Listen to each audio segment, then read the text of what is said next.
Lorsqu'une personne commence à réussir, sa réussite lui crée des combats.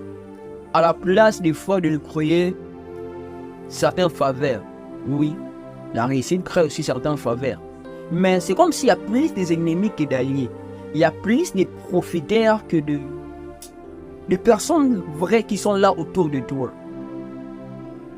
Et c'est ce qui n'est pas bon. Aujourd'hui, l'excellence ou la réussite attire plus des ennemis que des disciples. L'excellence ou la réussite attire plus des concurrents, plus des adversaires que des apprenants. Comment tu veux accomplir quelque chose dont l'autre a accompli, mais tu le méprises? Ne connais-tu pas les lois spirituelles? Dieu ne peut jamais te donner ce que tu n'aimes pas. C'est pour cela que vous allez voir, la plupart des gens qui ne se réjouissent pas de la bénédiction des autres n'accomplissent pas ce que les autres accomplissent. La plupart des gens qui méprisent la bénédiction des autres n'arrivent pas là où les autres arrivent. Parce que le fait d'agir déjà comme ça, c'est créer une barrière entre ce que tu veux et ce que tu vois. Lorsque tu vois quelqu'un accomplir ce que toi tu aimes accomplir, sois heureux. Inspire-toi à la place de devenir celui qui combat. Parce que combattre celui qui réussit, c'est combattre la réussite dans ta vie aussi. Lorsque tu combats celui qui réussit, tu combats l'entrée de la réussite ou de l'excellence dans ta vie.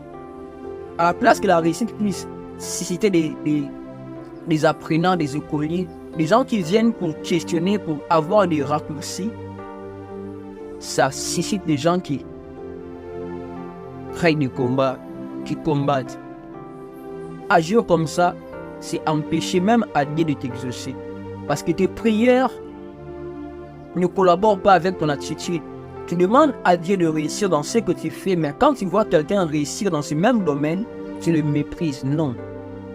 Des fois, Dieu met des gens qui réussissent devant nous, non pas pour qu'on les combatte, mais pour qu'on s'approche et demander des conseils, demander de la sagesse. Parce que lui, il est déjà passé par ces chemins. Et toi, tu veux passer par ces chemins. Ne méprise pas, ne combat pas, viens pose des questions. Il est écrit, demandez, on vous donnera, cherchez, vous trouverez, et frappez, on va vous ouvrir. Quand tu vois quelqu'un réussir par frapper dans sa porte, il t'ouvrira l'accès à la réussite parce que lui, il est déjà dans ça, à la place de combattre. Et comme ça, on va voir, il y a moins de personnes qui accomplissent vraiment ce qu'ils veulent accomplir. Pourquoi? Parce qu'ils voient déjà accomplir